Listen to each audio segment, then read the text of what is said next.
Hello and welcome to another episode of the Uncommon Energy Podcast. On this week's episode, we're going to be talking about the brand new season that has officially begun. The 2026 Pokemon season is underway before the 2025 one is even technically finished. I've always thought that was kind of odd, but here we are.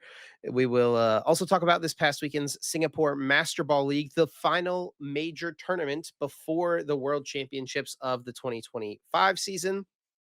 We'll break down those results. We will, of course, have Guess That Flavor Text, everyone's favorite segment of the podcast. And then we're going to wrap up this week by looking ahead to Blackbolt and White Flare, set to come out in just a couple of weeks. We're going to look at some of the results over in Japan now that they've had the Champions League or the Japan Championships. They've seen major results. We'll look at some of the meta developments over there in Japan and maybe get a little bit of a sneak peek of what we can expect come Worlds in August. And then, of course, we will have our weekly bonus episode exclusive to our YouTube channel members and our Spotify subscribers. If you want to support us and get a little extra content, be sure to check those things out. My name is Chip Ritchie, and I'm joined here as always by my friend and co-host Azul GG. What's up, Azul? How we doing, buddy? How has your past week been? Pretty good, Chip. I got back. Man, when did I get back? I was at your place until Friday. I got back Friday, and then I've been sick the last couple days. Feeling better today. Still a little sick, but like nothing crazy. Pretty mild overall. Past the Yeah, first 2 days. that is unfortunate. I was kind of sick while you were here, so I think we both kind of expected it was going to be probably inevitable that you got a little sick when you got home. So Yeah. I apologize for that, my friend. No, it's fine. It's not a big deal. Yeah. So I haven't streamed since I got back. I mean, there's not too much going on, anyways. I'm gonna start streaming up towards the end of this week. Start streaming again towards the end of this week. I gotta like dive a little bit deeper into the new set. I always do like a buy list every set, stuff like that. Cards that I think have competitive potential, and then probably just gonna play a lot of online tournaments to be honest between now and the black and white release in a couple weeks. But it's coming up pretty soon, so that's gonna be big once the new set drops. A lot of stuff to, a lot of Pokemon to play. Be streaming a lot then for sure between then and World. So looking forward to the new set dropping for sure, and we're not too far away from that. But yeah, just been kind of chilling these last couple days, catching up on everything. What about you? How was your last week? It was good. Yeah, my brother and I actually took my dad on a trip for his 60th birthday that he celebrated in April. We just took the trip just now this past weekend though. So that was fun time together with family. You know, I'm close with my family. And so just the three of us getting away and having a good time was definitely cool. Spending time together. But other than that, yeah, not too much going on. I was sick last week while you were here and was still a little bit sick, kind of like getting over it kind of like the first day or so of our trip. So that was never is that's never that fun, but just like kind of like a head cold type thing really. And been good since then though, and took a red eye back home last night, and so just got home today. And that's why our podcast episode is delayed. So I do apologize. It is my fault this time. And but we're making sure to still get it out to you guys this week. Just one day late, just one day late. So I hope everyone can bear with us there. You know what I realized though, Azul, that we never Mm, talked about a couple weeks ago when it happened. what? The NBA finals. Oh, true. Yeah, dude. It's just I don't know. It was so disappointing. It was so It yeah. was so disappointing, man. Yeah, we were It's both, I think, injured. rooting really hard for the Pacers because I think Oh, most people were kind of just rooting for the Pacers because it was like they were the underdog story, right? And then to see and they were doing Halliburton, it who's their too. They best were like, player, yeah, dude, they were on fire in the first quarter. It was looking like it was gonna be a good close game, right? I'm talking about And like the playoffs in general. Like, yeah, they push it to Game 7 in the oh finals. They got to the man, finals. They pushed it to Game 7. It's like I actually was like, I didn't really care too much about the two teams who made it to the finals. I think OKC's story is kind of cool as well, especially true. like last season. I was kind of a bigger fan of them, but going to this season, they're kind of the favorites, so it's like a little bit less interesting for sure, or one of the favorites to like win it all this year. So, but yeah, then the Pacers started doing it. I thought the finals would have been was going to be a blowout, but then they started winning games, and the way they were winning games was like really exciting too. So yeah, definitely a big disappointment that he got injured in Game 7 to start things off. And honestly, that felt like, I mean, it's not like the only reason OKC won, but injuries were like Tatum got injured. Like the star player for so many teams got injured throughout the playoffs or leading up to the playoffs as well. Like this didn't like dictate the playoffs fully, but it felt really made games uninteresting, to be honest, for the most part. Made a lot of series uninteresting. I think the one time I brought it up early on in the playoffs was like, I don't really want to watch Golden State play if Yeah. Steph is on the bench. So it's like, yeah, and it feels like maybe the last couple seasons been a little bit like that as well. So hopefully, I don't know. I feel like there needs to make some kind of change to the system. Don't worry, Adam Silver, the commissioner, said that they were gonna be using AI to look into why so many Achilles injuries were happening, so they're gonna figure it out. Is that real or is that a central? No, he said that. Really? Yes. I mean, I don't know, maybe there is an answer there. Maybe AI can come up with an answer with why there is so many. I mean, it's just because they're playing a lot of basketball. I think it's literally just Yeah. comes down to that, and that's like one of the tendons or areas of the body that gets Everyone most wears worn these down. low top shoes nowadays. I'm not, like, super, uh, Some more knowledgeable about support, all this some stuff, more but, ankle like support is what you're saying? yeah, yeah, dude. You never saw Achilles injuries in the '50s when people were running around in Chuck Taylors, like, let's just Maybe slap there's some something Chuck there. Taylors on all of the basketball players, make it like a league-wide requirement. Or come up with, like, a new type of basketball shoe that is, like, a high top. Maybe even goes Yes. further. Maybe it's, like, from just under the knee down. It's, like, the whole Yeah. bottom half of the leg. It's just, like, wearing, like, Get armor him at that point. get him in some, like, laced up, boots or something like that, put Mhm. everyone as stilettos on the entire league, and then they're clomping up and down the floor. Everyone's on the same playing field. It just Could be a changes the difference game maker. completely. I actually wonder if don't worry, we won't be talking about basketball too long. One thing I did think about that though is, like, it's, like, hard for the everyone's about trying to make money, right? So they don't really want to do less games. I wonder if we get to the point though where it becomes like benches need to get deeper and it becomes like strategic as to when you play certain players, like how many games you're actually putting them in for to try and reduce wear and tear on the players to keep them fresher for the games they actually play. That's already kind of a thing, dude. Yeah, but you still have the star players playing every single game in the playoffs. Like, are we gonna get to the point where it's like, oh no, Oh, we're not sure. gonna, yeah, like we're gonna play Halliburton every other game, and then the other team has to kind of like figure out who they want to strategize around sending out there, stuff like that. A little bit, there could be like more strategy to like putting players in there. I mean, it's hard to want to do that because he's like so much better than every other player on the team. You want him out there all the time, but it's like, cost benefit, cost reward, whatever, for the potential of getting injured. So I know it's interesting now that I've gotten more into basketball, but I honestly I don't really know like what the history of basketball looks like for injuries. So um, I guess LeBron James has never been really injured, right? And once maybe, but like he's played every playoffs. I think that he's made, right? I don't Like, think he's ever been out. I don't remember for which sure, is but like I an don't think he's interesting ever thing. had like a super long he's never missed like a full season or anything like that. Yeah, I wonder if he just carries himself differently on the court to protect himself and protect himself from getting injured, like the way he just plays and like doesn't go as hard as like other players, knowing the trade off isn't worth it to get like an extra basket versus the injury. So that'd be interesting. It is interesting that he like him compared to like other star players. Injuries is way less, even though he does play a lot. Maybe he plays less though on average in the regular season. Maybe soon we'll start up the Uncommon Energy basketball podcast that releases every other week or something like that. Probably not. We're not knowledgeable enough. Anyway, here we go. Let's get into something we are a little bit more knowledgeable about, and that is the Pokemon TCG and the brand new season, which is officially underway. The 2026 season has begun. Championship point events are rolling out starting on Tuesday. I did see someone making a post joking about how are there already League Cups on Tuesday, July the 1st. Turns out Tuesday, July the 1st was a holiday in Canada, so it does make sense, right? There was some tournaments happening there, but it was funny to see. But there's a couple different like interesting things happening out there. One of the big things that we talked about last week was obviously the new end of round rules, but with Yeah. not with best one, with +1 versus +3 turns in time. And it seems like there's been some kind of confusion. Is this something that is in place now? Like, should people at league challenges and league cups be practicing +1 turn as opposed to +3 turns? Or is it not exactly in place yet? And we've did get some clarification, it seems like. Yeah, from the like I think Rahul put in the support ticket or someone else did and he has a screenshot of it. I'm actually not 100% sure. But the response was that the rule will not officially be going into effect until September 1st. Which I don't. That feels weird. Like, why are like cups and challenges for the next season not playing under the next season rules? Why is that hard to just switch over? Probably because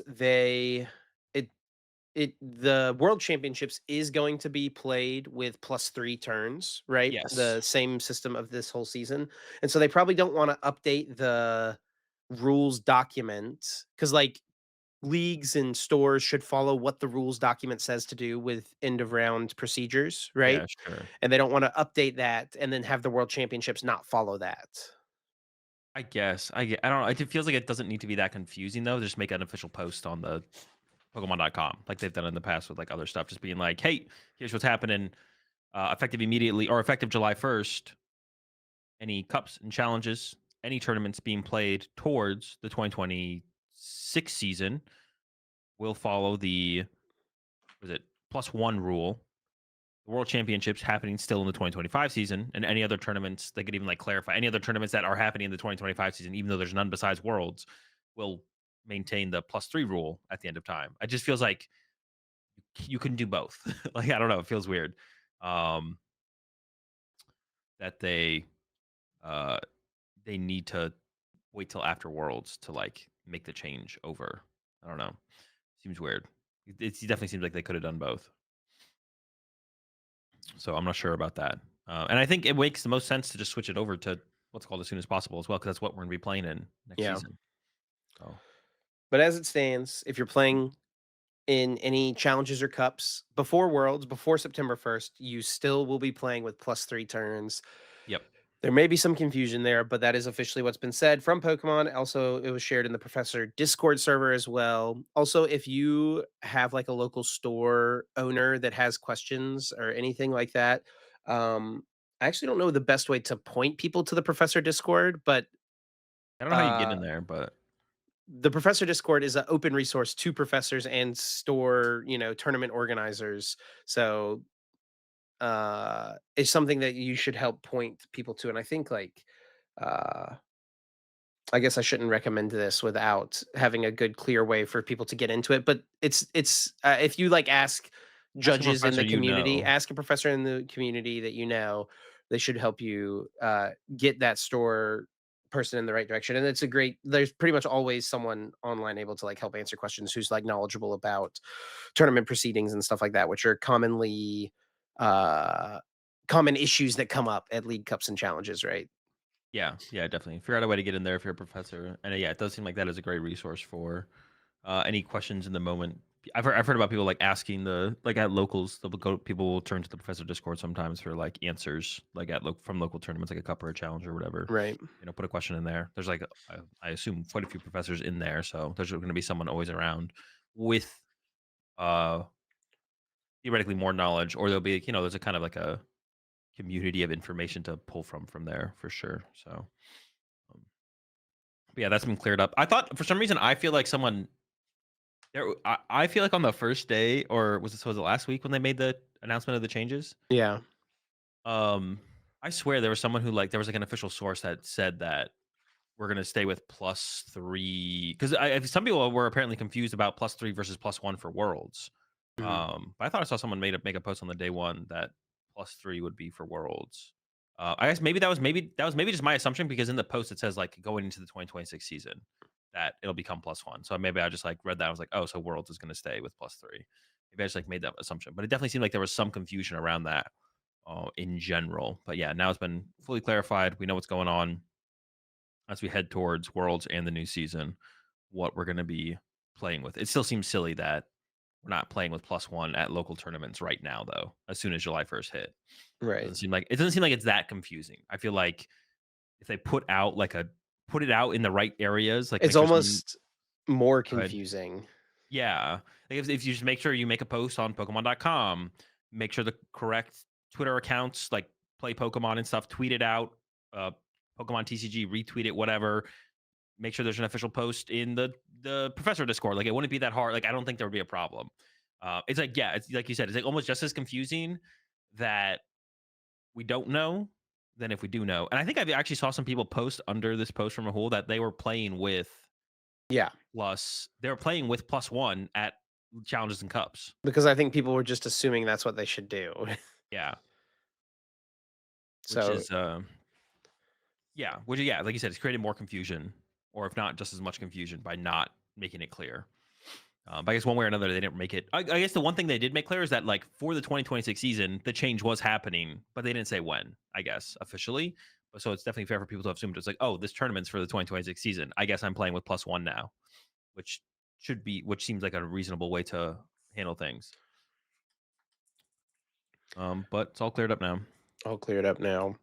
And then with the 2026 season kind of kicking off, it's a kind of a fresh start for a lot of players. Some people kind of started in the middle of the 2025 season, or maybe 2025 was their first season. They've kind of got a little bit of experience under their belt. Going into this new season, a great time for people to kind of reflect and also look ahead and try to establish goals and things that they hope to accomplish. I've seen a lot of people sharing that online this week, especially Pablo put out this tweets asking, just kind of prompting, what are your goals for 2026 season? There's over 100,000 views on this post. Like, so many people have been interacting with it, sharing kind of what they're hoping to do. So we thought we'd maybe take some time and kind of talk through what we feel like a good goal making process is for players, how to identify what you're hoping to do, and maybe kind of share some of the things we're hoping to see happen on our end in the 2026 season. Yeah, maybe that's where we should start as well, is with like our what we want to get done. Um, I guess I'll start with like one of my goals this season, and it was a goal. I don't know if I had it as a goal last season. It was just kind of a goal in general. So I guess now I'm gonna make it a goal this season is to have more viewers than the official streams on Twitch, at least for when I do my watch parties. That is one of my goals. 'Cause I plan to can't keep doing the watch parties consistently throughout the season. I don't know how many events I've currently planned. I don't know how many events I'm going to attend. I haven't looked too in depth at this. Well, I've looked pretty reasonably in depth at the schedule, but I haven't like planned anything out yet. And then another goal for mine would be to go to all my goals aren't even like me competing based, to be honest. Another goal for me this season is to be able to live stream an event from the event for an event that currently doesn't have a stream. So I'm looking at like events in Latin America, or Australia. Like I want to go to one of their events and stream the event. Ideally multiple, but we'll see how the season goes. And a lot of it comes down to what the TOs are allowed to let people do, or if they would even allow me to restream their event. But there is like precedent for it, especially the ones in Australia, because there was like a community Go stream and VGC stream, I believe. So I assuming they would be okay with a TCG stream. So that's going to be one of my goals this season is to go to these events and restream them. Maybe I'll start with the one in New Zealand. I don't know. I haven't thought about it too hard, but those are basically my goals this season. To be honest, I haven't thought too much about competing. I plan to play in some events, of course, and like ideally end up with my worlds invite. But like I'm not one thing I'm not worried. It's like the lowest on my list of things I'm worrying about. Sure. Yeah, and for me, I haven't really reflected too much on what I'm kind of hoping to see happen on my end this coming season. I would like to play in a tournament. I'd like to do well and feel like I came away like I would like to play in an event and come away feeling like, regardless of the result, that I was prepared going in. Because I played at Sacramento this past season is the only tournament I played in, and I feel like I prepped a lot heading up to the tournament, and then the night before played a different deck than what I had been prepping with, and that was, like, maybe a little silly for the amount of time that I spend playing the game currently compared to in the past, and, I don't know, I would just like to come away from an event feeling like I, um was prepared for it if I have the chance to play in one. And then obviously, like, having the chance to cast any event I get to do, am always thankful for, and I love doing it. So yeah, casting as much as possible, of course. So really not much different, I guess, for me, besides the, chance to play. I really at an AIC walking around, like, was getting this itch and like feeling of missing out on playing and competing, to be honest, more than I've felt at a tournament in a while. Um, so yeah, I'd really like to just get into an event and feel like come away from it feeling like I am satisfied with what I put into it. You know what I mean? Yeah, irrelevant of the result. Yeah, and that's like Yeah. how I'm gonna tackle any events that I go to this year. I only want to go to events that I feel like I want to go to. Feel like I have the time to prepare to go to. Um, and ideally line them up with like doing more traveling or stuff like that. Also, I guess like another goal for me this season would be to try and compete in tournament in Asia, possibly trying to make my way over to a Champions League if possible, or something like that is going to be one of my goals this season Yeah. as well. So I guess those are like my three. Yeah, those are like my three goals, I guess. Um, compete over in Champions League if possible, restream an event, and then I don't know. What was the first one I said? Oh, watch party. More viewers than the official stream. That's a goal as well. I think that lines up everything. And then yeah, if I get my world's invite, that's cool. But if not, it's not that big of a deal. You just need to approach it the same way you did this year, you know, like you're gonna get your world's invite because you're just gonna win an event and that's it, right? Yeah, that'd be make it easiest. Ideally, top four in IC or win in IC as the route. We'll see though. You got to go to the ICs. You didn't even go to LAIC this past year. No, I'll probably go to LAIC this year though, and What was then the reason you decided not to go again last year? Was it like the format? You didn't like the format? yeah, because it literally lined up with like the new set release. Like the new set dropped the Oh week yeah. before. I was like, I don't really want to go. Like, yeah, this does not seem fun at all. But then like EUIC was in the middle of a format, and then NAIC was the beginning of a new format. But the way it looks like ICs are being lined up as well. Well, I say that wanting to go to LAIC, but it does seem like LAIC is, uh, unfortunately, probably going to be in the same time frame as the set release. I think. Mm. Um, which once again I always feel like is like a huge miss. Um, for the circuit overall. I'm actually gonna pull up take a look at the dates because I want to confirm that championship series events. Yeah, I'm pulling it up as well. International. Yeah, LAIC is November 21st to 23rd. And then we're supposed to get a set in November. The second mega set is supposed to come out in November. When we don't know. So if it came out the first weekend of November, it would be legal for LAIC. But if it comes out any weekend after that, I What don't think it sets do would we be. know about? Mega 1 and Mega 2. Mega 1 is And September 26th, Mega 2 is November sometime. hopefully November 1st weekend. Yeah, I think so. I'm looking at November here. November. It would have to be November 7th, right? Oh, it Release. could be the Yeah. 7th. It could be the 7th. 7th Yeah, would work as November well. Yeah. 7th release would make it legal for LAIC. Yeah. But any week after that would be not so. So yeah, I guess we'll have to wait and see. It could work out. It could work out. But then, what is the US regionals? Vegas. So yeah, because Vegas is the week before uh LAIC, right? So that would yeah. mean that it would be like set release, Vegas, then um LAIC. And it's honestly it's kind of nice. Like I feel like flying from Vegas to Sao Paulo is probably cheaper for a lot of people than it is like flying from their hometown to Sao Paulo. So I feel like you'll see a lot of people route in that way. Like Yeah. just go straight from Vegas to Sao Paulo for a few days before the tournament, right? Honestly, either stay in Sao Paulo for extra days or Vegas for extra days. And then Neither result seems too bad, to be honest. yeah. See, but that makes me almost want to that's yeah, I'll probably end up skipping Vegas because of that, because it's gonna be like new set will be out. Dude, you Maybe can't even the miss week Vegas. That's gonna be a maybe fun one. even maybe even the week of Vegas, the new set will be out. We'll see. We'll see. If it comes out the week before, then I'll probably still go to Vegas. As easy But as the Vegas flight is for you, it would be kind of inexcusable to miss Vegas, I think. I miss Portland. It's like the same thing for flight. But yeah, yeah, it's just it depends on my interest to want to go to the event. Like I don't want to because I like I don't want to force myself to go to the event. Basically, I want to feel like I want to go to the event for the ones I'm going to go to. Sure. Um, definitely the where I'm at for my playing career right now, at least this season. Like coming up, I plan to kind of tackle it the same as I did this season. So we'll see. But yeah, I wouldn't be it just depends on set release schedule. That's kind of like going to be the biggest uh deciding factor for me. It's like how sets release around the tournaments. Well, let's take a look at a major tournament that took place this past weekend over in Singapore. It was the Oh, hold final. on. We Well, didn't talk about. So we talked about our goals, Oh, but one more sure, thing we're going to sure, talk sure. about was setting goals for people in the community. What should that look like for players? Um, I always encourage people when it comes to making goals to like be realistic. You know, some people who like someone who started playing last year, I don't know if like they should set their goal to be like, I want to win an international championship, you know?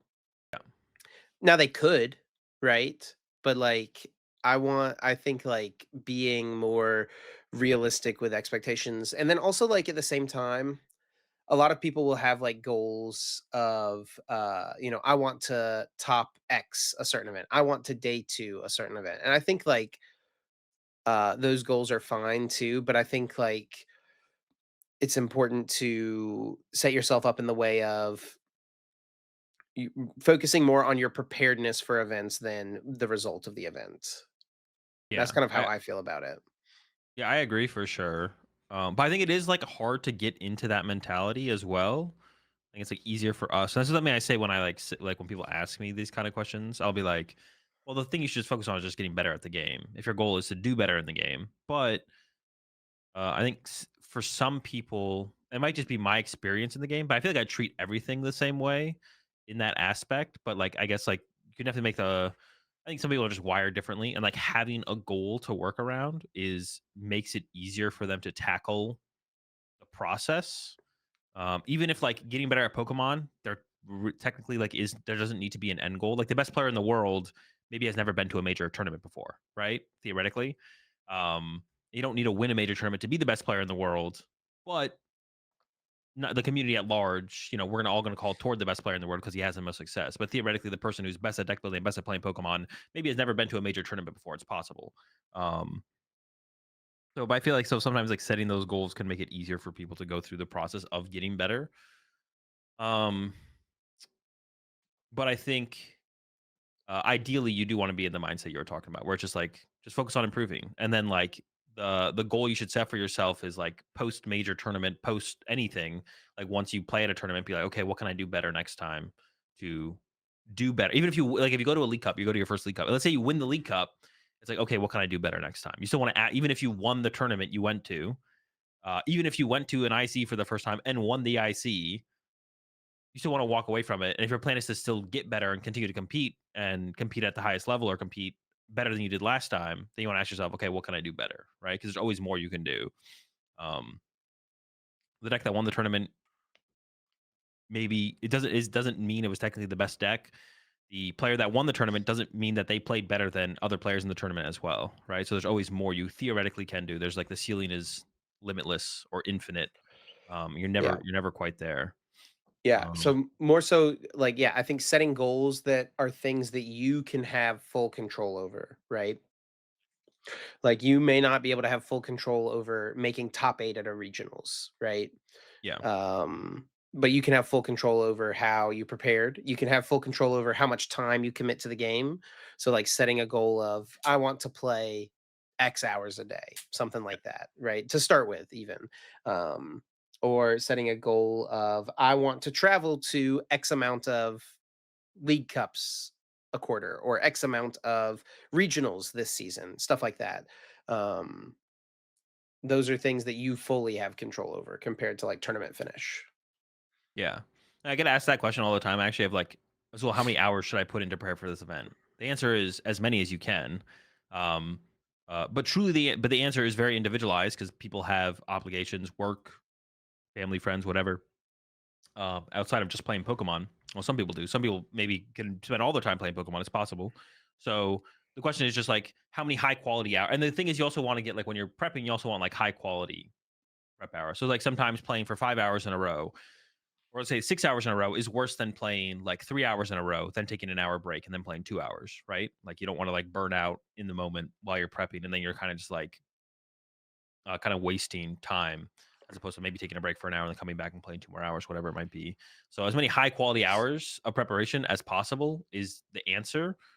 So whatever that means for you, like Chip said, like if you do have enough time to put like let's say 3 hours a day into playing PTCG live, like the 2 weeks leading up to a major tournament, And it really, and part of that just comes down to you holding yourself to do that. That would be a good goal to set, I think, for sure. Would be like, well, I have these 3 hours of free time, and these 2 weeks lead up to the tournament. I want to put all these hours towards prepping for the tournament. So you turn the shows off or put the video games down besides PTCG Live, and then you just spend those 3 hours every single day grinding PTCG Live or IRL prep in any way.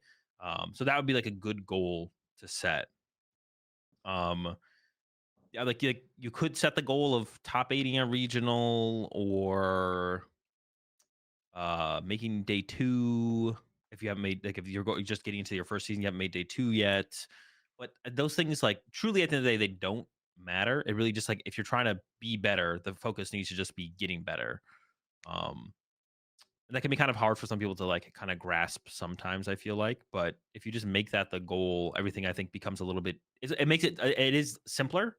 And then once you, like, kind of truly, like, embrace that, it'll make everything a lot easier, I think, as well. So just make the goal getting better, and then try and find ways to get better every time, and then, like, keep improving on your process of improvement. Um, and don't be yeah, because I feel like when people set up the goal of, like, getting their worlds invite and stuff like that, I feel like it just makes it harder to. I don't know. I feel like it puts more pressure on yourself than there needs to be, which just leads to poor prep, poor play, all those things across the board, to be honest. So yeah, just focus on getting better, and then, like Chip said, like, I think it's a great thing. Like, I kind of broke down a little bit further, just like, yeah, coming up with, like, just time, just putting time towards how much time can I put towards prepping, finding new ways to prep, and stuff like that. Better ways to utilize your time playing the Pokemon TCG is probably the best thing you can do, for sure. I guess, like, one thing I would put out there as, like, some advice on top of that would be uh, something that you can do, like, for free to help yourself prep better would be VOD reviewing your own gameplay. If someone's looking for, like, some something new to add to their routine, so just record your games. You don't have to go back and watch all of them, but go back and watch the interesting ones, for sure. Where it's like, I don't know, like, whether you win or you lose, you're like, I don't know why I lost. I don't know why I won. I lost or I won, but I felt like I shouldn't have lost, or I felt like I shouldn't have won, but I did or I didn't. Go back and watch the game, and then see if you can come up with something different than what happened in the moment the first time. Or even VOD reviewing them with friends, having Yeah, that could be some good. of your fellow players that you're close with, like, look at it with you and break it down all together. This is what I was thinking in the moment, and then getting more, just adding more perspectives, might open up lines that you wouldn't have seen in the moment that could, I mean, they're not necessarily, your friends aren't necessarily gonna, like, always have the right play, but, like, maybe together you can come to the right play, or you can identify, what could have been done better. So I think that's another good option too, um, with Yeah, with reviewing play and stuff. I guess expanding on that even a little bit further with, like, when you have, like, people you work with or test with, like, stuff like playing open handed. Like, I feel like people, it's, like, egregious how bad the average test game of Pokemon or even practice game of Pokemon IRL is amongst, like, two people who are, like, playing games to get better. Like, I feel like way too often people are playing to win those games. Winning those games should never matter. But I feel like, when I watch other people play games, or I hear about how people played games, it feels like people are playing to win those games. Winning is not the goal. Getting better is the goal. So if you see someone make a misplay in, like, a practice or a test game, you should immediately point it out and be like, "Hey, you shouldn't do that." Because then I just win if I have boss, and, like, oh shoot, you're right. All right, then what should I discard off my Ultra Ball? And then you show each other, you look at their hand and be like, well, you probably discard this because of this, this, and this. Um, Winning those games doesn't matter, and is less productive than trying to, like, create, like, a perfect game of Pokemon to try and get a better understanding, a more in-depth understanding of both decks and the matchup at large. So yeah, when you're doing practice games, test games, you're basically, the way you want to think about it is you're trying to create a perfect game of Pokemon where every action is made optimally, with the idea of obviously not knowing what the information is of your opponent's hand. So you have to, like, think about the game a little bit differently with that added information, but it's not that hard to get to that point. But yeah, some tips for prepping better, which I think actually, like, at the end of all this discussion we had, where it's like setting goals, like you setting your goal, setting goals for what's it called, 2026 season. It really is just learning how to prep better and play better to get better at the Pokemon TCG. It's like our takeaway here at the end, I think. And I think that even going off of that, I think I saw Henry Brand's goal for the 2026 season. I have one singular 2026 season goal to change how we get better at Pokemon. I think Henry Brand is a great resource in general for educating yourself in the Pokemon TCG for whatever he puts out as well. So, but that is one of Henry Brand's goals, and that really is like the thing that matters the most at the end of the day. Don't worry about day twoing tournaments. Don't worry about top cutting tournaments. Worry about getting better and getting being better at getting better than you were last time. All right, well, I think now we can move on to our next topic, which is covering and recapping the results of the Singapore Masterball League, which was the final event of the 2025, I guess, regular season. Is that what we call it? Is World Championships the postseason officially? Is that what we do? The last event Yeah, before Worlds, we'll at least say. And yet another Master Ball League tournament where Raging Bolt did really, really well and does end up yeah, winning the event. And Slim Sim getting the dub here with a Noctowl build of Raging Bolt. yeah. Raging Ball takes it all down. Three of them in top four. There was a lone Guardy up there to battle back and was able to take down one of them in top four for sure. Couldn't do it in the finals. I mean, definitely, obviously, a favorable matchup for Gardevoir, but like nothing extreme. It definitely feels like the Raging Ball player can overrun them pretty quickly sometimes. And the Gardevoir player did have the Shaman as well, so they had that protection for Right. um, the baby bolts. But yeah, Raging Bolt does it again. The final two tournaments of the season, one by Raging Bolt, one non owl build, and then the this time over in Singapore, the Owls strike. Although I feel like, and I think I mentioned this on last week's episode talking about the Japan Championships. Was it last week's episode? Yeah, it was, right? Yeah, I think the non-owl build is like a symptom of Japan's format. So the owl build is still probably the better way to go. We see all the Raging Bolts here in the top 8 were owls. Oh, no.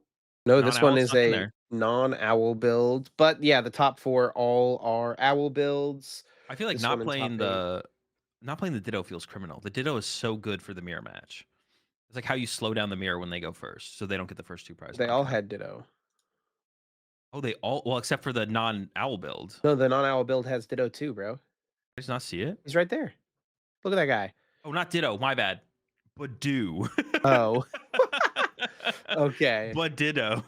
But Actually, Ditto. the list that won had Badoo. It They does took have it. Badoo. He took his Badoo before the tournaments. I see what happened here. Yes.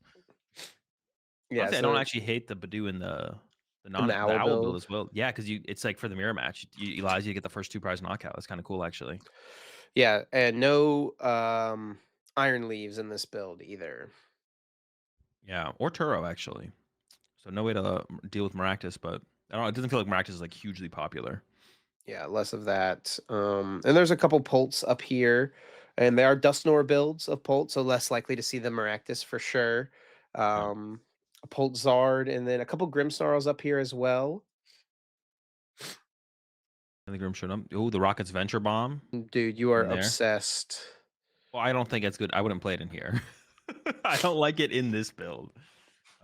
Besides that, I'm a fan in general. It's a cool card. Yeah, a double Badoo plus Maractus build of Grimmsnarl here. Bringing the disruption. This one with just a singular Badoo. Has the bundle in there, though. That's your boy. The bundle. Love to see And it.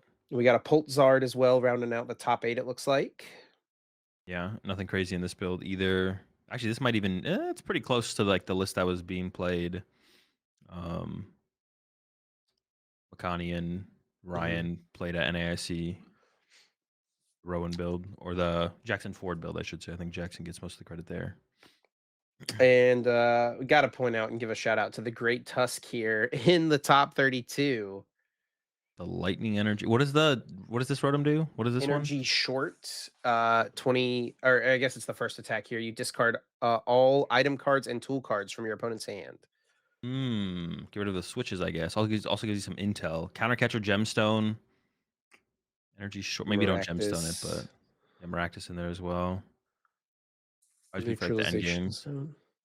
Pretty interesting one for sure. I don't know, how do these tournaments work? Like, is it like top 4 players get a world's invite? Is that how it is? I think so. Yeah, top four or something like that get worlds invite. The rest of the players get some amount of championship points, and then they Well, have 3 like, more Bolt players to the world championship pool. okay, love to see it. I wonder if you could how easily you could metagame. I wonder how much you could metagame based on people who got invites. Based on knowing what people were playing, what deck they were playing, and if they got their world invite or not. How much could you metagame? Like, how much would you put on these players I bringing Bolt think again? I think the field would have to be a little bit smaller for that, right? Yeah. But, I mean, I don't know. I mean, as someone you, Azul, who played in some Players' Cup finals, uh, how did knowing that you were going up against 16 specific people, was it 16 specific people?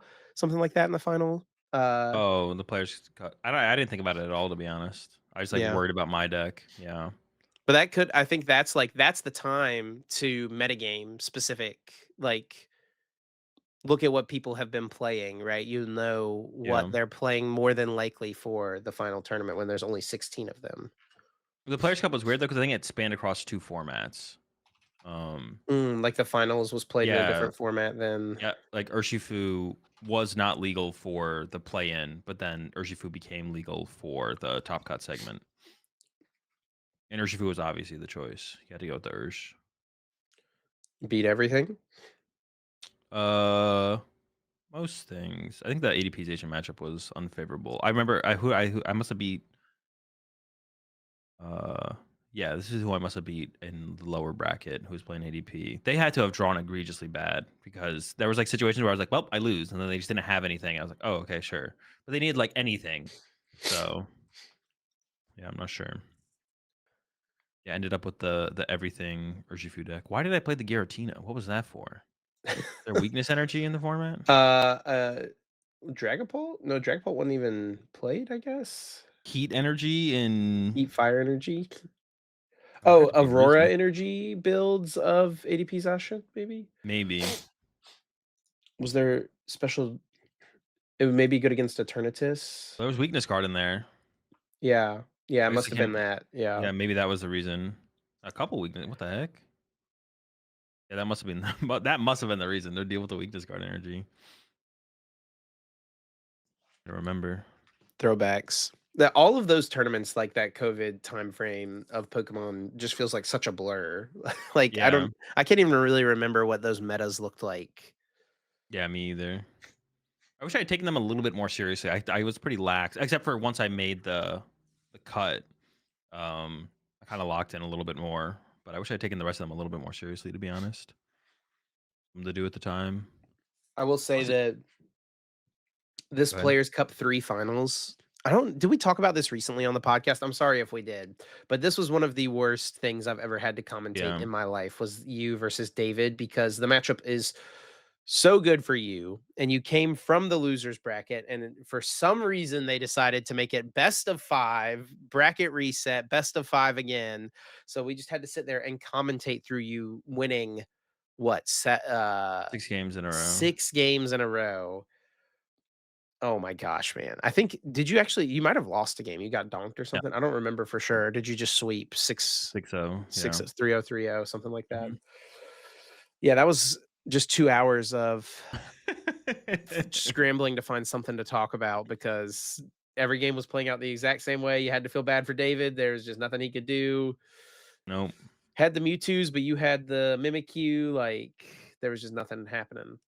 Yeah, it was a pretty one-sided matchup. Not much to happen. There's like one game that got kind of close, and there's like a game, maybe 2 games where I like hit through, but yeah, not much to be done in those. But Or anything else to are say we? about the Singapore Masterball League?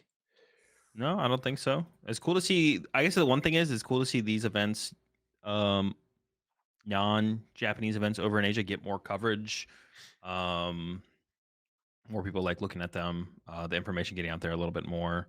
So it's like cool to see like the game slowly become like more globalized. We're not like fully there yet. Like we have like no information on results from tournaments in is China basically the only tournament results we basically have no information on. I mean, they're playing in like a completely different format right now, but Um, I feel like they're the one region that's kind of missing from the globalization of Yeah, and part of Pokemon that probably information is just because spread. they're not playing our format, right?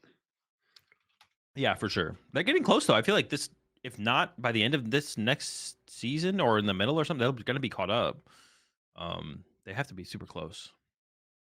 It should only be like another year at Well, most. they'll get there eventually. But yeah, I So, mean, it's definitely cool to see more of a more coverage about these events, because heading up to Worlds, these players are competing at the tournament, and before these events are getting covered, they're just kind of like unknowns to us, right? But then now you can definitely. start to like see, oh, so and so won XYZ tournament. They're doing well at Worlds. Okay, I guess that makes sense, right? Yep. Like, who was it? Dionysius from, was he from Singapore? They got top 8 at Worlds in 2023. He won, like, the Singapore, yeah, you played him in top 8, I believe, right? Yeah. I played against Dion. Yeah. And he had just won the Singapore championships and then got his invite and then went and got top 8 at Worlds. That's a cool story, right? Yeah, definitely. Well, all right. I think, we can move on to guess that flavor text. But before we do, we have to take a moment to thank our fantastic sponsor, Dragon Shield, for supporting us here at the Uncommon Energy Podcast. Dragon Shield, of course, makes some of the best card gaming and tabletop gaming products on the market. We love them for the sleeves, but they have tons of other high quality gaming products to utilize, binders, deck boxes, and so much more. Yeah. Huge fan of the course. Personally, big fan of the matte sleeves. And then my color recommendation recently has been the magentas or the tangerines. Those are like my two go-tos. So make sure you check them out over there, dragonshield.com. Link of course will be in the description. Use code UEPOD, UEPOD to get yourself 5% off. Directly support us here on the podcast. Up next, Chip, we got guess that flavor text. And I forgot, is it my turn or is it's your turn this week, I right? believe it is my turn to pick a card, which I am currently doing because I may have forgotten ahead of time, but I'm picking a card out right now as we speak. So why don't you intro the segment for us while I'm finalizing what I'm gonna pick for Guess you? that flavor text. Every week, me or Chip switch off picking a card, reading the flavor text on the card. Then it's up to the other to try and guess which Pokemon belongs to that flavor text and card. You get 4 points if you guess it without using a single lifeline. For each lifeline used, you get one less point. The set lifelines are what set the card is from, what stage the card is, and then read an attack name. And currently, Chip is up 37-32. Let's go. 5 point lead off of the Beware a couple weeks back now. It's like a month ago, right after my Lampin guess, unfortunately. So, but yeah, Chip's still up. I can start to close the gap this week, but I can't quite catch Chip. Chip, are you ready with a flavor text? I think I am. I think I've got something here. All right, Not I'm sure if you'll be able ready. to get it, but I've got it. All right, I'm ready for the flavor text, Chip. Go All ahead. right.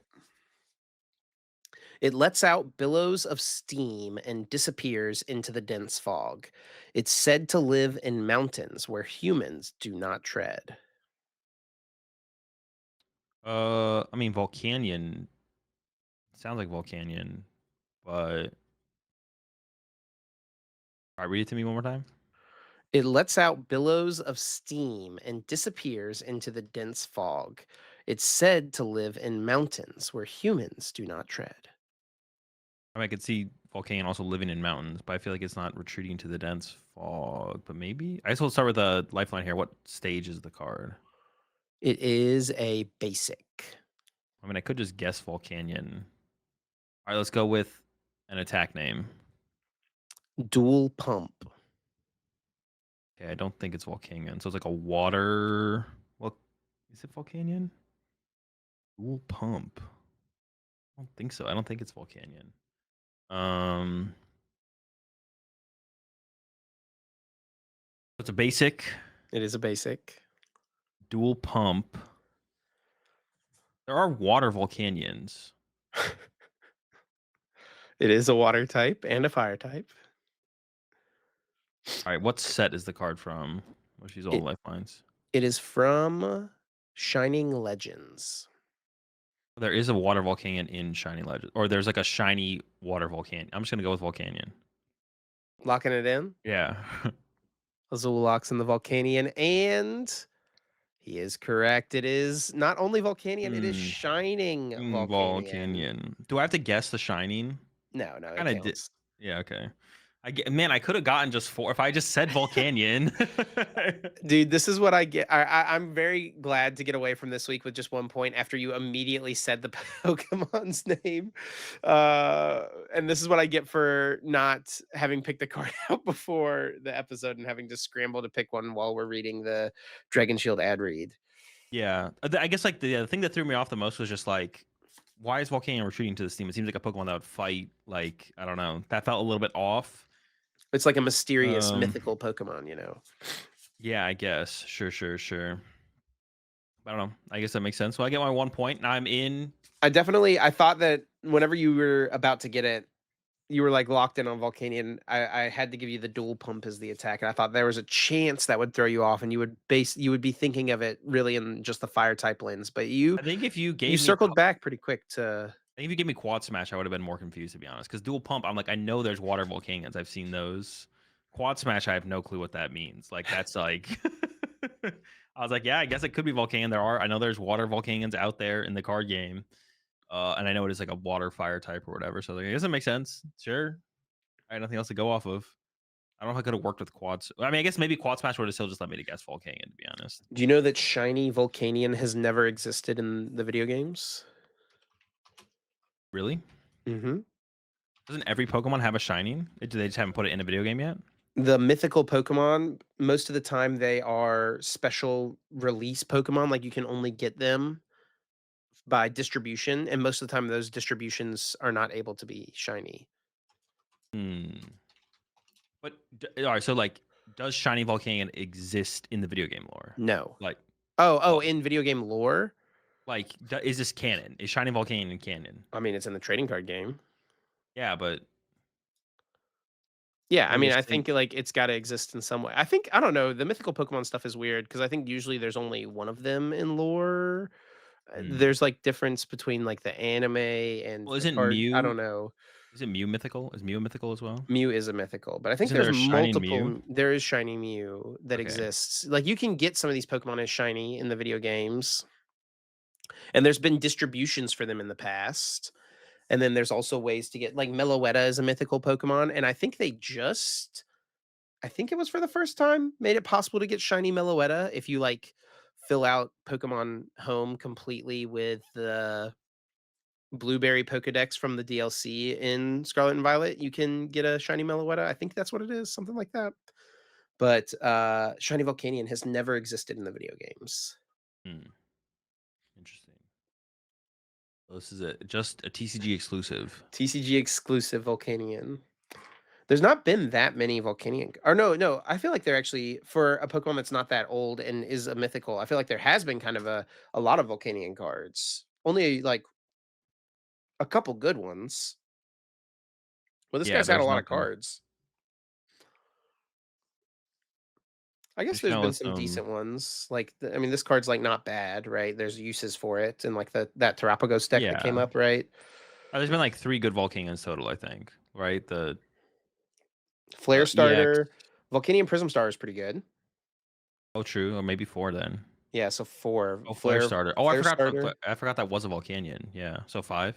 Flare Starter, Volcanion, Volcanion EX, and Power Heater. Are you Wait. counting this one as good? I guess, like, played competitively. Played. Yeah, that's probably a good threshold. It's better than I don't know. I mean, I guess like this card is the same as the old card, right? But Yeah.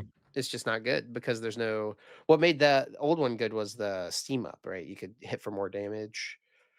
KO Trebuchets, stuff like that. But yeah, It's there's just not nothing. relevant. Hitting for 20 damage is not that big of a deal. You just got to combo it with Rapidash.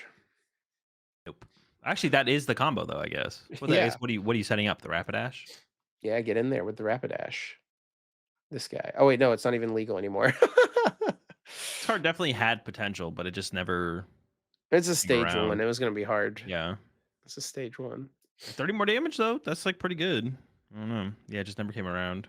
A lot of effort. A lot of It is effort. on yeah, it is on a stage 1, that is true, it is kinda slow. Well, how have I never seen this card before? This card's sick. Draw a It looks card? like a not like a Picasso, what am I saying? Like a Van it almost looks like one of the Van Gogh cards, but it's not. It's Yeah, Rond, illustrated by Rond. got it Rond. Rond go. All right. Oh, Rond has only done 5 cards. They're pretty similar well, like, painted, right? This is a cool one too. That's a cool one. That looks like I don't know why, that looks like something from freaking Hollow Knight. Or like Bloodborne or something. Yeah. I don't know why I All got right. Hollow Knight vibes looking at that card. All right. Well, let's move on to a look ahead at Blackbolt and White Flare. So the new set is going to be coming out. What's the date?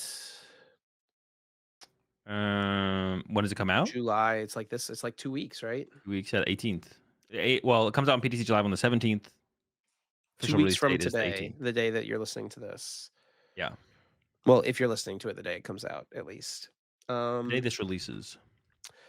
so yeah, not too far away. And now that Japan has had their Japan Championships, their big event of the year, they've got some kind of information and things to work off of. There are no big tournaments happening over in Japan right now. There are gym battles, which are kind of like league challenges, maybe a little bit lower of a tier than league challenges because there's nothing to play for, from what I understand, right, Azul? Like official as far as I know, it's like official locals, basically. Um, but yeah, it's like if your local tournaments were like official tournaments, but you don't get any like kind of championship points or anything for it. There might be like some kind of because they've been doing like priority registration for like people who win city leagues get priority registration for Champions Leagues. So there might be some kind of priority registration system where it's like if you win a gym battle, you get priority registration for the city league and so on and so forth. So that might be what's on the line for those. I'm actually not 100% sure. But yeah, it's basically I would just the way I would like think about it is like um official locals. And you could say they're like a tier below um challenges, but it's really hard to tell like how competitive people take it over there. Like they could definitely be a lot more competitive than the average challenge over here. I don't know what it's like over there. So yeah, the way I think about it. So they have those going on, and we do have some like results from those tournaments. So we can take a look at as far as like the evolution of the format post Japan Championships. Yeah, so the results are tracked online here, so we can look at some of the decks that have been winning some of these tournaments, and you can see that there's some kind of unique things like a full-on evolution deck. Is this all of them? I think it is all of them, right? So this is obviously I don't think like should be considered a highly competitive deck or anything like that, but looks fine, right? No, Oh, and then it's literally just the EVs. yeah, There's there's no no support. owls. Yeah, this is Okay. definitely this is just an EV deck. like, This person um, won a gym battle though. yep. And then someone won a gym battle with Porygon Z. Oh, this deck gets so much. I didn't even realize that with Ignition Energy, this deck gets so much better. True, yeah, I don't know if it's good, but The Porygon Do does 20 damage for each rocket supporter in your discard pile, yeah, and and it we do costs have 3 energy. cost 2 energy. No, Oh, the the Porygon 2. Oh, yeah, yeah, sure. The Porygon Z costs 2, but now you can actually use the Porygon 2 as an attacker, true. right. Yeah, it does less damage per supporter though, right? Isn't it? Is it the same attack? No, what's the Porygon Z do? I think the Porygon Z is something else. Oh, no, it has the attack plus for each supporter. Oh, But okay. Yeah, I it don't know is if the it's like same, but just for 2. It's just for 2. it's 20x, 20 damage for each mm, supporter card that has Team Rocket in its name in your discard pile. yeah. Yeah, the Ignition Energy is actually a huge game changer for this deck. I don't think it would make it good, but maybe, honestly. Definitely something worth trying out. Like I'd never really tried this deck out before because I was like, I don't know, it just kind of seems miserable to play. Like you have 4 if you get into like a one try prize trade against any deck, you just kind of lose Yeah. because you only have 4 energy. And then what are you playing? Spite Ops and E Switch or something? Like that seems miserable. But now that you have the ignition energy, you can play like there's 7 energy here. Do you need to play 7? Maybe not. Maybe you can get away with 6, to be honest. But definitely worth reinvestigating, I guess. Shout outs to Google Translate for the translation of Palafin here to Dolphin Man EX. taking down a, gym challenge here. There's nothing really different in this list, I think, from the way people have played this No, deck in the past. nothing at all. It's a Saw Weavile build. Blaze EX, aka Cerulege. It's weird. There's 2 Squavet in there. Are we cycling for 1? They just don't wanna prize it. Yes, but you could Squavet and then Squavet, I guess. You are just cycling your deck at low investment because it is a basic, but I don't know if that's worth it. That is interesting actually though. I guess if you played 3 Squavet, you would literally see 3 cards. You could see 3 cards. True. But then you can only ever Well, they have 2 play. Mew. They have 2 Mew in there, I just realized. So that's Okay, their draw okay. engine here is Squavet Mew. Okay, that actually is kinda cool. That actually no Pheasantipity is weird, but double Squavet, double Mew actually is kinda cool. I don't hate it. Then several Ethan's Typhlosion builds, it looks like. This one with Dracloak, no Dragapult, but then there is a build here that has Dragapult in it as well. Oh, a lot of 2 Dragapult, 2 Psychics.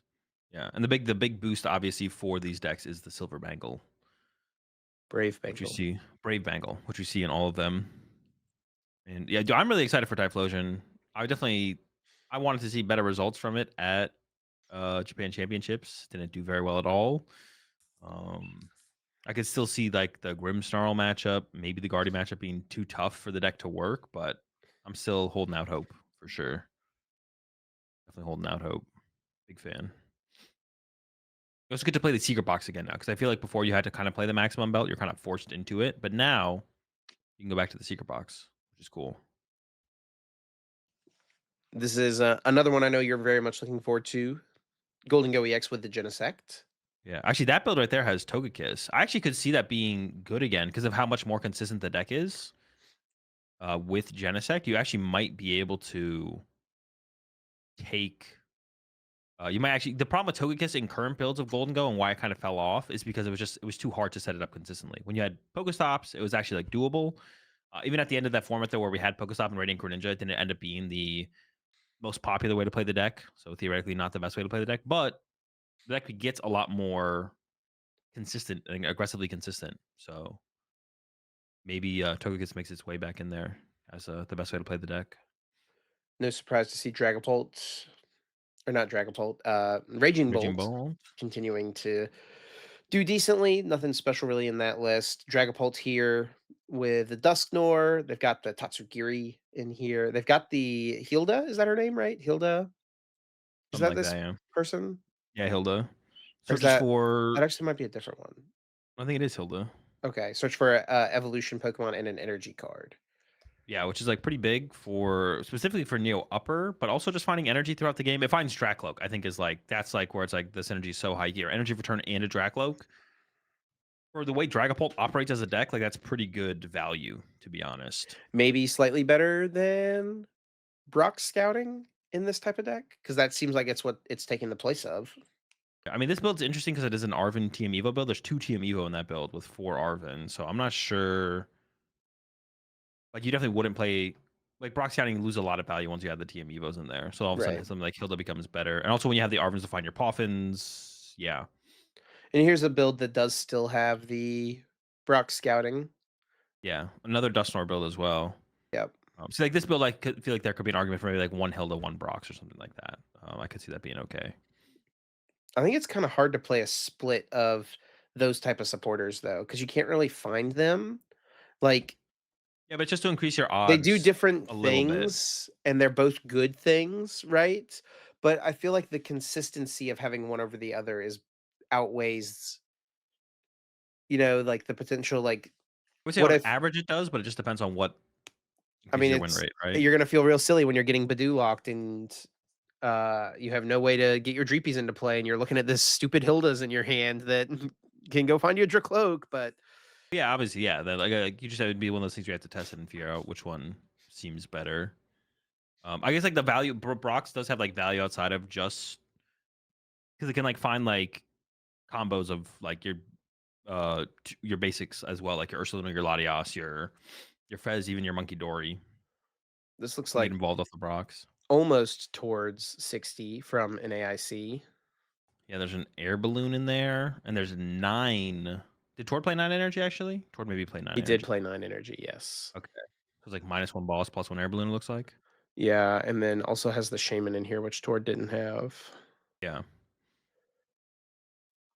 And then some of the Ogre or not the Grimmsnarl decks. I said Ogre because apparently Grimmsnarl is Orang in Japanese, something like that. Who knows?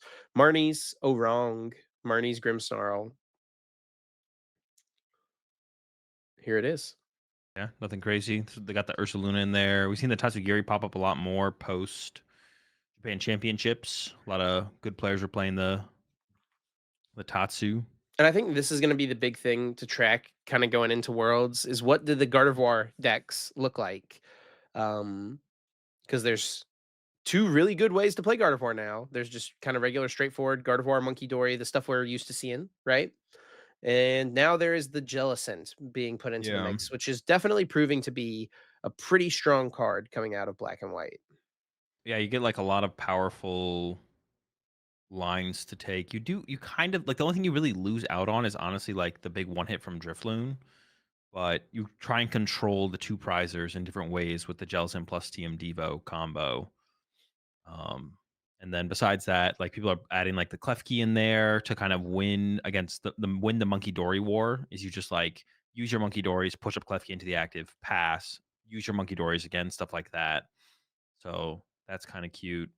Yeah, so there's like yeah, I mean, Gardevoir is it's gonna be interesting. Also, one of the cards that we see popping up in some of these lists is the Psyduck. We won't have that for Worlds, Yeah.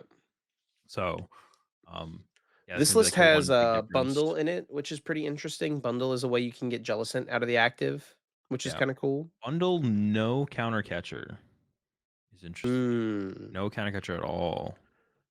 You do still have Screamtail. That is definitely interesting to play zero counter catcher. But we had seen like I don't know, quite a few lists like go down to like one counter catcher. We saw like the Isaiah Bradner was, list. yeah, yeah. Bradner was playing boss. So yeah, it definitely is. And counter catcher does kind of fairly often in guard four feel like a dead card, to be honest. Like it's fairly Hmm. often it's just like this, like I just don't need this. But obviously it's not bad. This is a deck that we haven't seen much from in a while over here, and that's our Chaladon. Um, Yeah. does get a little buff, I guess, if you want to play Genesect with it, which this person here was. Genesect plus Revavroom. I don't know about the Revavroom EX. Gotta have it, man. You gotta have it. It's probably for a certain matchup, I would assume, just to have as an option. I'm not sure what matchup, but that would be my assumption. Can KO like Pidgeot EX for 1 energy. Yeah, I feel like our Chaladon with a heavy supporter line is usually pretty self-sufficient. I don't know if you need the Revavroom. Also, you don't play that many energy in the deck. And you're like, It's a Cornerstone Mask counter, okay, maybe that's the reason for it. I guess. I don't know. And your Nitro Charge are like pretty high value as well. Like I don't like Revavroom feels like it's out of place to be honest. So does the Genesect. I think Genesect isn't that good, but like the bomb build in general with the Watchtower is definitely interesting. Our Chaladon bombs with the Watchtower, I think has potential for sure. Yeah. Yeah, the bombs are definitely a unique thing for the deck. But I think a disappointing thing here, looking through these results, no Miraidon decks, no Lightning decks. Yeah, what the heck? Yeah, there's just nothing at all. Let's check a different. Just go to the day before this one. Let's just go one day sooner. Yeah. Gym battles There's one deck on. that I want to point out when we get Oh, there. this just came out since we started recording the gym All right, battles from sure, Tuesday. even better. Oh, Little well, Hydreigon. even better. Wug Trio. Yeah, that's what I was gonna point out. Yeah, Wogue Trio. It also gets the ignition energy. I don't know if this makes Wug Trio good. Probably not, but the deck definitely got a lot better from what it was And for Hilda. sure. True. I think actually, honestly, the one thing that Wug Trio is probably missing is like a good draw engine. Because like you look at that build, it has two Mew, two Skwovet, That's the draw engine, buddy. but it misses it. You don't want two prizes on your bench. Like you definitely wish you had just had B Barrel right in the deck. Yeah. Or like, is there anything that could replace B Barrel in this deck in that way? No, right? There's nothing. No. There's like there we just looked at it, the Rapidash that draws a card as a stage one.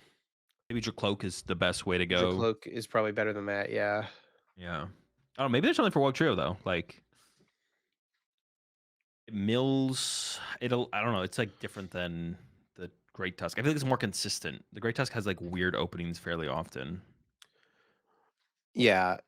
I feel like I could see the Wug Trio just being better than Great Tusk. It's a little bit more, um, maybe I don't know actually. Do you need more to stream attacks with Wug Trio than you do with Not really. Great Tusk? Arguably it's a little harder to piece together, I feel like, with Great Tusk than Yeah, it is and with you're Wug Trio. you can also just play more stuff in the Wug Trio deck. 'Cause you don't have to play a Sada or whatever every single turn, basically.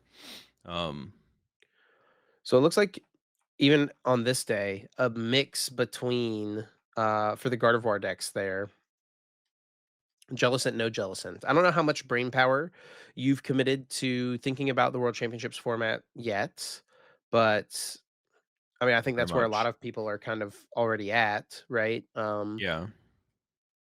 What do you feel like the pros cons are of having Jellicent in your Gardevoir deck versus not?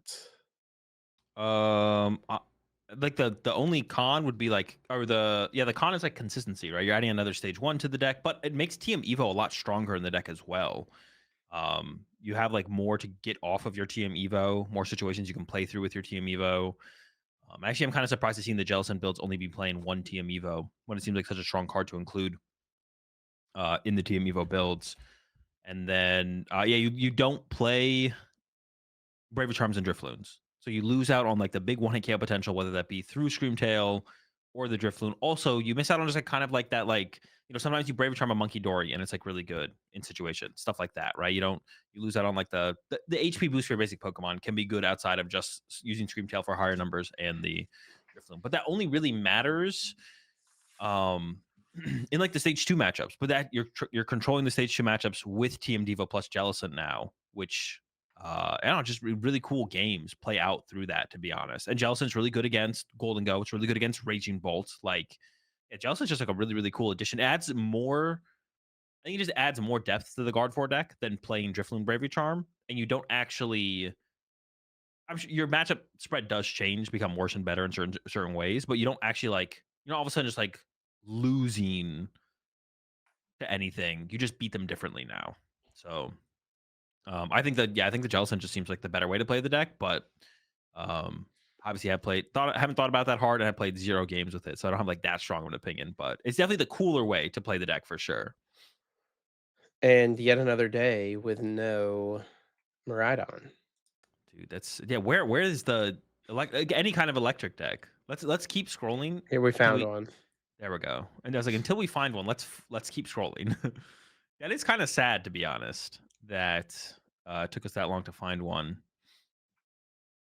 Because it does feel like it is pretty powerful option. Uh, you can also like play the deck in a couple different ways now as well. Like you can play. I mean, got Iron Hands, of course, but you can like play a. There's so many ways to play the deck. You can play like a Joltik build. You can play like a Pikachu build. Like you can play the Crystal, and you can play like a Metal Energy and a Grass Energy or stuff like that. It just seems like you have a lot of ways that you can play the deck. It's kind of sad that we're not seeing anything kind of come out of the electric.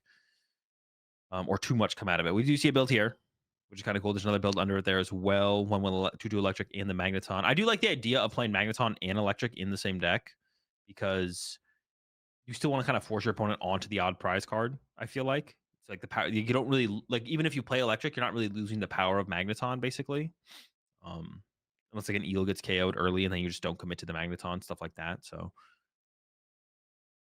definitely like the idea of playing both. And we see this build is it's got the metal, it's got the grass, which can combo with the Magneton specifically. It is playing Secret Box, which seems honestly like it seems like there's a lot to come up with. Maybe that's what's missing right now. It's just like it didn't see success at the Japan Championships.